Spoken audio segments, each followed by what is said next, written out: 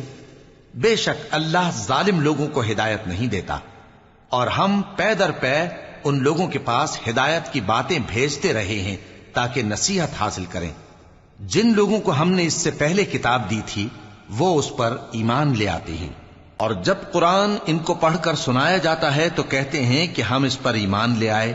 بے شک یہ ہمارے پروردگار کی طرف سے برحق ہے، اور ہم تو اس سے پہلے کے حکم بردار ہیں۔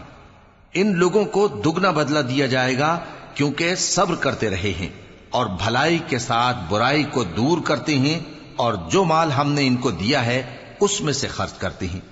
اور جب بےہودہ بات سنتے ہیں تو اس سے منہ پھیر لیتے ہیں اور کہتے ہیں کہ ہم کو ہمارے اعمال اور تم کو تمہارے اعمال، تم کو سلام، ہم جاہلوں کو نہیں چاہتے۔ اے نبی، تم جس کو دوست رکھتے ہو اسے ہدایت نہیں کر سکتے، بلکہ اللہ ہی جس کو چاہتا ہے ہدایت کرتا ہے، اور وہ ہدایت پانے والوں کو خوب جانتا ہے۔ اور کہتے ہیں کہ اگر ہم تمہارے ساتھ ہدایت کی پیروی کریں تو اپنے ملک سے اچک لیے جائیں۔ کیا ہم نے ان کو حرم میں جو امن کا مقام ہے جگہ نہیں دی، جہاں ہر قسم کے میوے پہنچائے جاتے ہیں بطور رزق ہماری طرف سے؟ لیکن ان میں سے اکثر نہیں جانتے۔ اور ہم نے بہت سی بستیوں کو ہلاک کر ڈالا جو اپنی عیش والی زندگی میں اترا رہے تھے، سو یہ ان کے مکانات ہیں جو ان کے بعد آباد ہی نہیں ہوئے مگر بہت کم، اور ان کے بعد ہم ہی وارث ہوئے۔ اور تمہارا پروردگار بستیوں کو ہلاک نہیں کیا کرتا جب تک ان کے بڑے شہر میں پیغمبر نہ بھیج لے جو ان کو ہماری آیتیں پڑھ پڑھ کر سنائے، اور ہم بستیوں کو ہلاک نہیں کیا کرتے مگر اس حالت میں کہ وہاں کے باشندے ظالم ہوں۔ اور اے لوگو، جو چیز تم کو دی گئی ہے سو وہ دنیا کی زندگی کا فائدہ اور اس کی زینت ہے، اور جو اللہ کے پاس ہے وہ بہتر اور ہمیشہ باقی رہنے والی ہے۔ کیا تم سمجھتے نہیں؟ بھلا جس شخص سے ہم نے اچھا وعدہ کیا اور وہ اسے حاصل کرنے والا ہے، تو کیا وہ اس شخص کا سا ہے جس کو ہم نے دنیا کی زندگی کے فائدے سے بہرہ مند کیا، پھر وہ قیامت کے روز ان لوگوں میں ہو جو گرفتار کر کے حاضر کیے جائیں گے؟ اور جس روز اللہ ان کو پکارے گا سو کہے گا کہ میرے وہ شریک کہاں ہیں جن کا تمہیں دعویٰ تھا؟ تو جن لوگوں پر عذاب کا حکم ثابت ہو چکا ہوگا وہ کہیں گے کہ اے ہمارے پروردگار، یہ وہ لوگ ہیں جن کو ہم نے گمراہ کیا تھا، اور جس طرح ہم خود گمراہ ہوئے تھے اسی طرح ہم نے ان کو گمراہ کیا تھا۔ اب ہم تیری طرف متوجہ ہو کر ان سے بیزار ہوتے ہیں، یہ ہمیں نہیں پوچھتے تھے۔ اور کہا جائے گا کہ اپنے شریکوں کو بلاؤ، سو وہ ان کو پکاریں گے تو وہ ان کو جواب نہ دے سکیں گے، اور جب عذاب کو دیکھ لیں گے تو تمنا کریں گے کہ کاش وہ ہدایت یاب ہوتے۔ اور جس روز اللہ ان کو پکارے گا اور کہے گا کہ تم نے پیغمبروں کو کیا جواب دیا تھا، تو اس روز ان پر خبریں بند ہو جائیں گی، پھر وہ آپس میں کچھ بھی نہ پوچھ سکیں گے۔ سو رہا وہ شخص جس نے توبہ کی اور ایمان لایا اور عمل نیک کیے تو امید ہے کہ وہ کامیاب ہونے والوں میں ہو۔ اور تمہارا پروردگار جو چاہتا ہے پیدا کرتا ہے اور جسے چاہتا ہے برگزیدہ کر لیتا ہے، ان کو اس کا اختیار نہیں ہے۔ یہ جو شرک کرتے ہیں اللہ اس سے پاک و بالاتر ہے، اور ان کے سینے جو کچھ مخفی کرتے ہیں اور جو یہ ظاہر کرتے ہیں تمہارا پروردگار اس کو جانتا ہے۔ اور وہی اللہ ایسا ہے کہ اس کے سوا کوئی معبود نہیں، دنیا اور آخرت میں اسی کی تعریف ہے اور اسی کا حکم چلتا ہے، اور اسی کی طرف تم لوٹائے جاؤ گے۔ کہو بھلا دیکھو تو، اگر اللہ تم پر ہمیشہ قیامت کے دن تک رات کی تاریکی کیے رہے تو اللہ کے سوا کون معبود ہے جو تم کو روشنی لا دے؟ تو کیا تم سنتے نہیں؟ کہو کہ بھلا دیکھو تو، اگر اللہ تم پر ہمیشہ قیامت تک دن کیے رہے تو اللہ کے سوا کون معبود ہے کہ تم کو رات لا دے جس میں تم آرام کرو؟ تو کیا تم دیکھتے نہیں؟ اور اس نے اپنی رحمت سے تمہارے لیے رات کو اور دن کو بنایا تاکہ تم اس میں آرام کرو اور اس میں اس کا فضل تلاش کرو اور تاکہ شکر کرو۔ اور جس دن وہ ان کو پکارے گا تو کہے گا کہ میرے وہ شریک جن کا تمہیں دعویٰ تھا کہاں ہیں؟ اور ہم ہر ایک امت میں سے ایک گواہ نکال لیں گے، پھر کہیں گے کہ اپنی دلیل پیش کرو، تو وہ جان لیں گے کہ سچ بات اللہ کی ہے اور جو کچھ وہ افترا کیا کرتے تھے ان سے جاتا رہے گا۔ قارون موسیٰ کی قوم میں سے تھا، پھر وہ ان پر زیادتی کرنے لگا، اور ہم نے اس کو اتنے خزانے دیے تھے کہ ان کی کنجیاں ایک طاقتور جماعت کو اٹھانا مشکل ہوتی۔ جب اس سے اس کی قوم نے کہا کہ اترائیے مت، کہ اللہ اترانے والوں کو پسند نہیں کرتا، اور جو مال تم کو اللہ نے عطا فرمایا ہے اس سے آخرت کی بھلائی طلب کیجیے اور دنیا سے اپنا حصہ نہ بھلائیے، اور جیسی اللہ نے تم سے بھلائی کی ہے ویسی تم بھی لوگوں سے بھلائی کرو، اور ملک میں طالب فساد نہ ہو، کیونکہ اللہ فساد کرنے والوں کو دوست نہیں رکھتا۔ وہ بولا کہ یہ مال مجھے میرے ایک ہنر کے سبب ملا ہے۔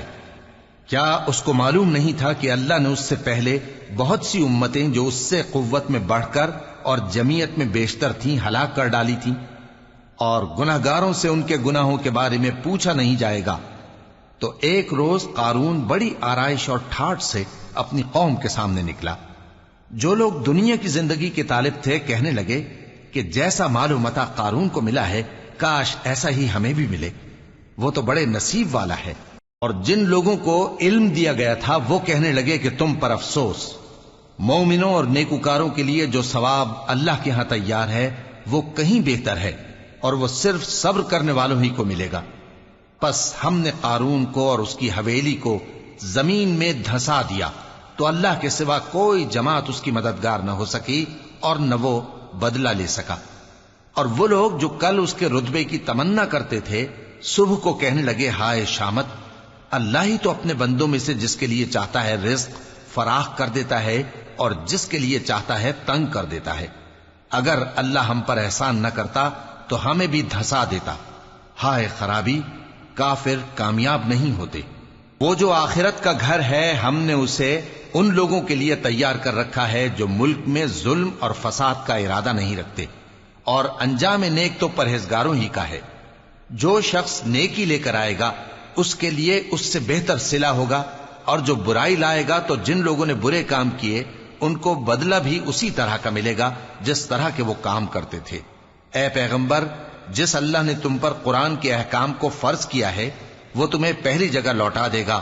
کہہ دو کہ میرا پروردگار اس شخص کو بھی خوب جانتا ہے جو ہدایت لے کر آیا اور اس کو بھی جو کھلی گمراہی میں ہے۔